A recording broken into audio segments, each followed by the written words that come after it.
Salut les ours, bienvenue sur M3BQR, la chaîne pour les gens qui font autre chose que de la muscu dans la vie, mais qui font quand même un petit peu de muscu. Alors aujourd'hui, une vidéo qui va rentrer dans la série des Mon avis sur. Et en même temps, je vais vous faire une petite présentation. Donc là, c'est mon avis sur deux méthodes. Le HIIT, H-I-T, High Intensity Training de Arthur Jones, et le Heavy Duty de Mike Mentzer.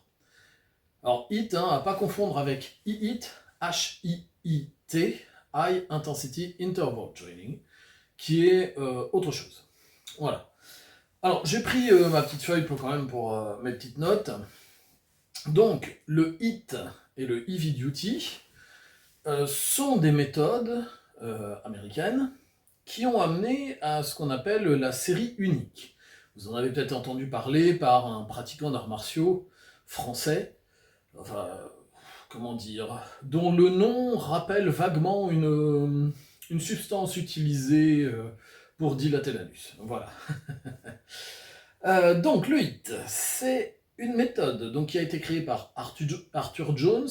Alors Arthur Jones, si vous ne le connaissez pas, il a fondé les machines Nautilus, puis ensuite les machines Medex, et son fils a repris le principe pour fonder les machines Hammer Strength. Donc si vous allez dans des salles de muscu, il y a ces machines-là, bah voilà, c'est cette famille. Donc Arthur Jones a créé le HIIT en partant de certains principes. Je ne vais pas tout vous énoncer, je vais vous donner juste quelques grandes lignes, ok ? En partant donc de l'observation de gorilles qu'il avait ramené puisqu'il était dans le commerce d'animaux. Coucou mes amis véganes. Donc pour lui, une séance d'entraînement devait durer entre 30 et 75 minutes grand maximum. Il fallait un faible volume et une intensité extrême. Donc pour lui, il fallait aussi accentuer l'excentrique, parce que c'était sur l'excentrique que le gros du travail se faisait. Donc soit en ayant un partenaire qui appuyait sur la barre ou sur autre chose, ou sur la machine, lors de l'excentrique, ou simplement en ralentissant à fond son excentrique. Et il préconisait quand même de rester explosif sur la phase concentrique. Donc pour ceux qui ne savent pas, rappelez-vous bien, concentrique, contre la gravité. Donc c'est quand je pousse en général, c'est quand la charge se lève, d'accord ? Ou quand je tire, quand c'est sur un mouvement de tirage, d'accord ? L'excentrique, c'est là où on retient. Donc il préconisait 2 à 3 séances par semaine au total. Il préconisait de faire entre 1 et 3 séries, mais si on regarde les programmes d'entraînement qu'il avait écrits, c'était essentiellement 2 voire 1 série. C'est très rare de retrouver des programmes qu'il avait écrits où il y avait 3 séries. C'était plutôt 2, et sur la fin de séance, 1 série. Il préconisait plutôt entre 8 et 12 répétitions, mais dans certains cas, il descendait jusqu'à 6, et dans d'autres, il pouvait monter jusqu'à 15, voire 20. Mais il fallait rester entre 6 et 20, et notamment entre 8 et 12. Et bien évidemment, il fallait être à l'échec complet pour lui. D'accord ? C'était pas, je ne regardais pas sous la pédale. Il fallait aller à fond. Une séance était composée d'environ 10 exercices, puisqu'il fallait systématiquement faire un full body. Puisque d'après lui, le corps ne se voyait que comme une seule et unique entité qu'il fallait surtout pas séparer. Il fallait utiliser des machines, parce que d'après lui, les charges à poids libre étaient totalement inadaptées, notamment pour faire de l'échec. Et garder à peu près 95% de son volume sur des mouvements polyarticulaires. Voilà. Donc ça, c'était ces grandes lignes.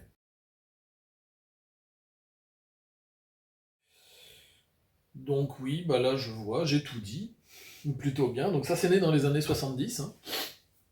Dans les années 80, puis revu en 96, vous avez le Heavy Duty qui a suivi, donc de Mike Mentzer.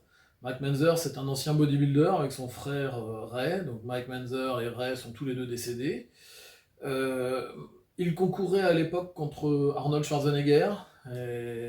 C'était pas du tout des copains. Alors là, pas du tout. Mike Mentzer a souvent été pointé du doigt pour être peut-être un des premiers à avoir utilisé de l'hormone de croissance. Voilà. Contrairement aux autres qui, eux, utilisaient des stéroïdes à leur époque. Mais bon, ce qui semble se justifier par le fait qu'il avait le ventre peut-être plus gonflé que les autres. Bref, ça c'est pas mon affaire, je m'en fous. Il a donc inventé ça, Mike Mentzer, le Heavy Duty, sa méthode, parce que Mike s'entraînait donc avec Arthur Jones, fondateur du HIIT, et il a rajouté de la science dans sa pratique. Donc Mike Mentzer, lui, par rapport au HIIT de Arthur Jones, a fait le choix de splitter l'entraînement, c'est-à-dire ne plus faire un full body, parce qu'il trouvait que c'était beaucoup trop, mais faire des entraînements séparés. En général, c'était 3 séances, type push-pull leg, on va dire, et c'était une séance de chaque par semaine.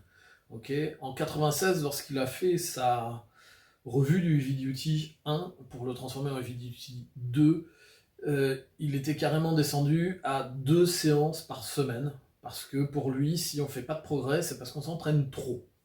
On va revenir dessus tout ça après quand je vais vous donner mon avis. Donc le Heavy Duty, c'est entre 5 et 7 exercices par séance. Il y a des séances où on n'en trouve que 3 à partir de son Heavy Duty 2. Là, les 5 à 7 séances, c'était 5 à 7 exercices par séance, c'était plutôt pour le Heavy Duty 1, sa première mouture. Dans sa deuxième, il est descendu jusqu'à 3 exercices, parce que oulala, le vilain volume, oulala, le surentraînement. Lui, par contre, contrairement à Arthur Jones, c'est une seule et unique série par exercice. Et les exercices sont faits soit en pré-fatigue, soit en superset. En général, les 2 premiers exercices de la séance, que l'on considère, sont des exercices qui sont faits en pré-fatigue, à savoir un exercice d'isolation pour 6 à 10 répétitions, enchaîné sur un exercice polyarticulaire pour 6 à 10 répétitions dans la mouture de Heavy Duty 1, et carrément 1 à 3, voire 5 répétitions pour le Heavy Duty 2. Ok ? Donc pour lui, c'était vraiment de l'échec complet, comme Arthur Jones, vous me direz, mais sur une seule série. Que Arthur Jones, je vous rappelle, en général, il en faisait faire 2 avec 2 minutes de repos entre chaque série. Ok ? Lui, par contre, il pouvait tolérer à la fois, enfin, il pouvait tolérer. Il ne limitait pas le travail uniquement aux machines. Il faisait faire à la fois du poids libre et de la machine. Autre chose aussi, contrairement à Arthur Jones, c'est que lui introduisait justement des exercices d'isolation dans ces 5 exercices, et notamment dans les supersets, dans les trisets ou dans la pré-fatigue. Voilà, c'est la grosse différence. Maintenant que je vous ai présenté ces 2 techniques, donc on peut parler de la série unique, puisqu'on y est. La série unique, elle est directement issue notamment du Heavy Duty, puisque en Heavy Duty, il n'y a qu'une seule série. Plusieurs exercices pour le muscle, ou les muscles, mais une seule série par exercice. C'est le principe de la série unique. Voilà comment ça a été traduit en français. Alors maintenant, mon avis là-dessus. Déjà, si vous êtes débutant, c'est pas adapté. Parce qu'il faut pouvoir aller totalement à l'échec. Quand on débute, oui, on va connaître des échecs, mais parce qu'on ne connaît pas bien le mouvement, mais notre corps n'est pas rendu au bout de ses capacités. D'accord ? L'échec se fait parce que notre système nerveux n'est pas capable de continuer le mouvement, si vous voulez. Nos muscles, ils sont encore, je ne vais pas dire frais, mais ils sont capables de recommencer. C'est pour ça qu'on fait plusieurs séries. Autre chose pour un débutant, c'est que ce qui permet d'assimiler un mouvement, c'est la répétition de ce mouvement-là.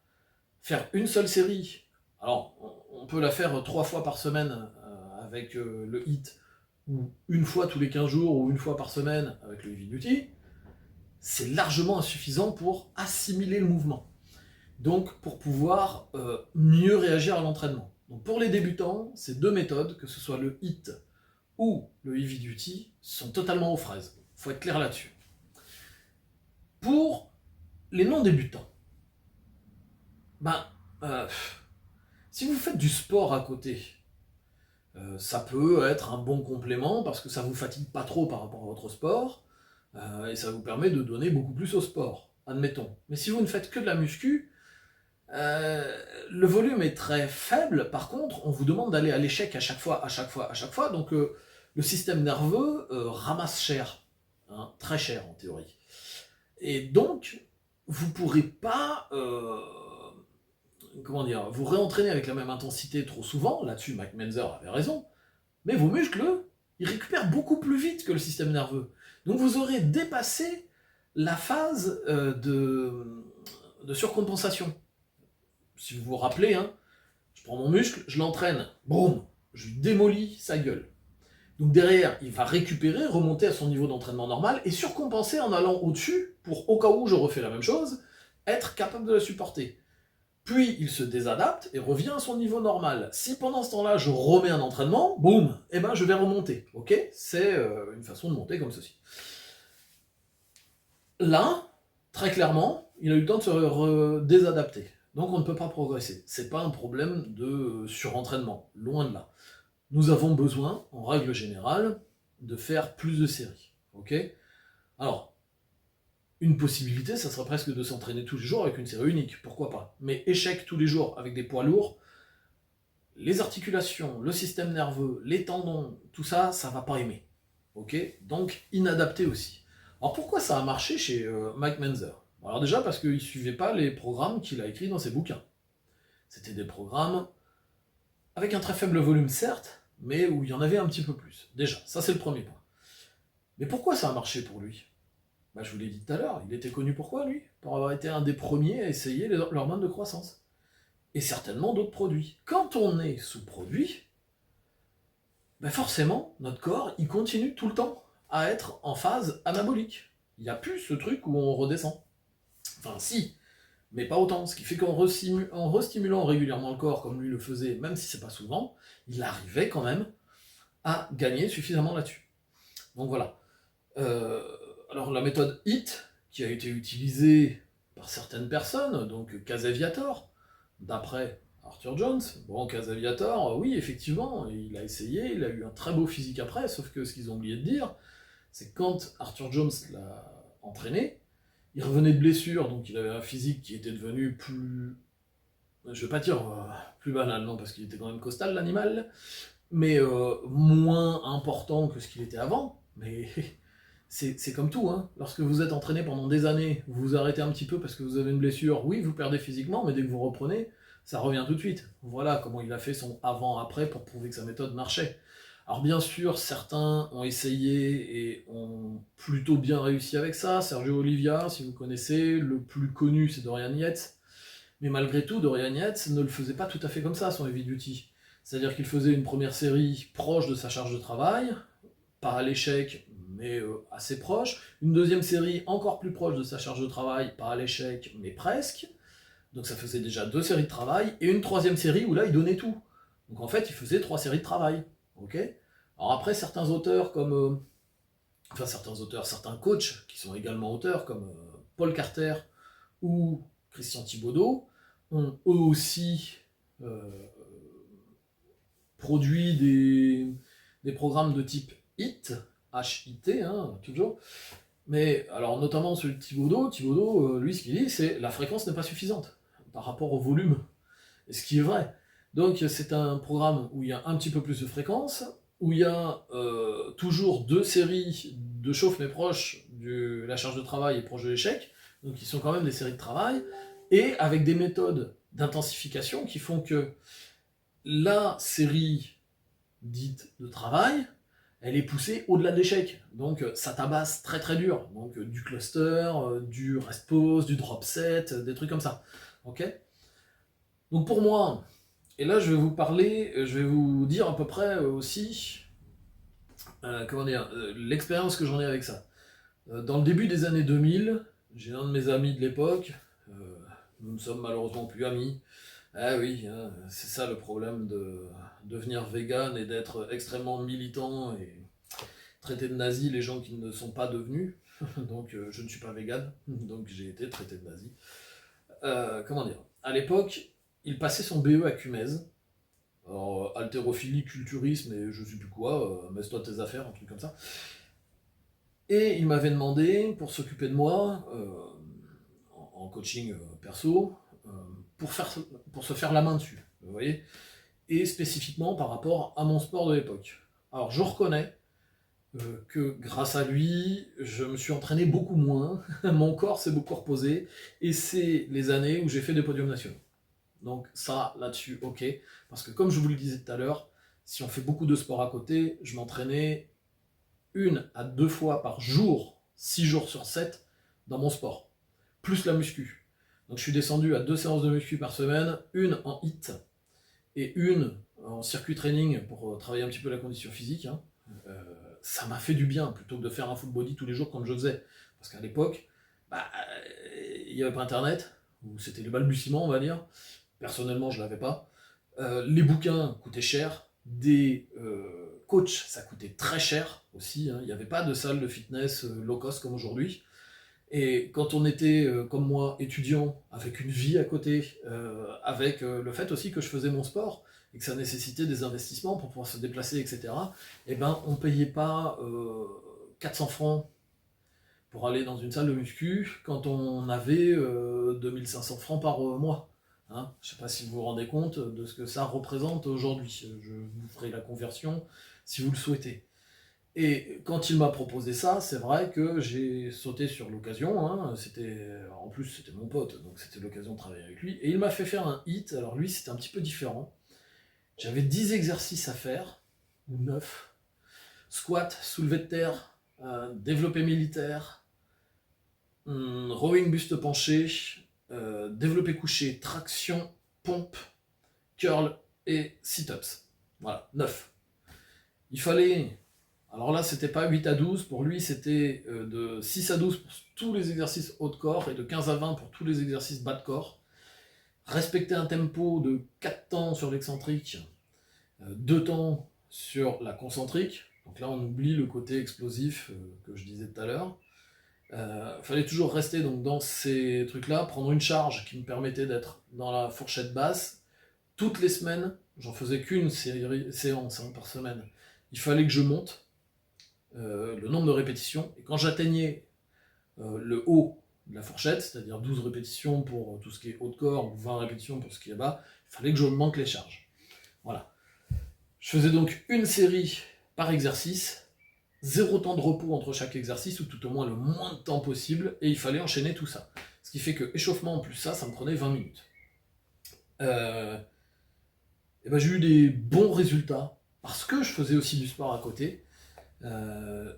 J'avoue qu'à l'époque, j'ai eu un physique qui était correct. J'avais pris de la masse, j'avais pris de la force aussi, beaucoup de force.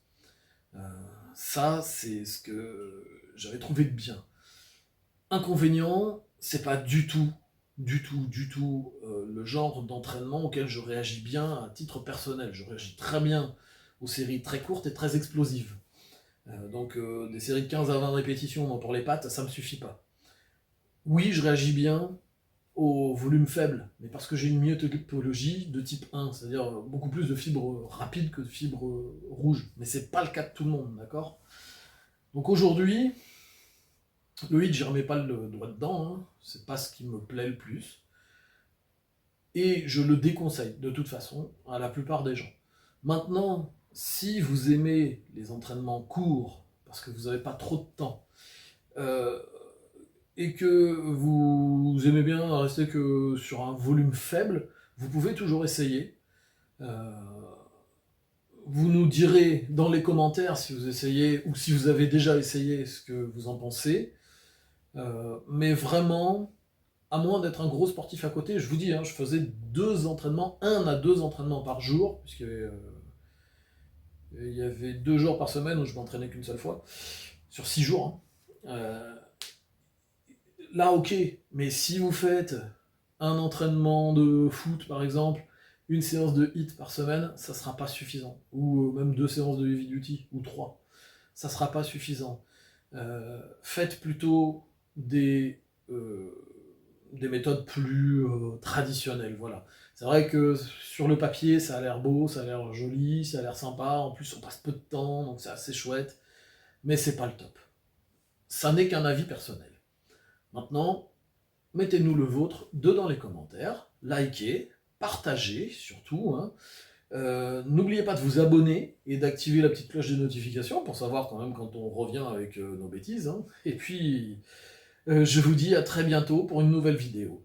Allez, salut, à bientôt les amis.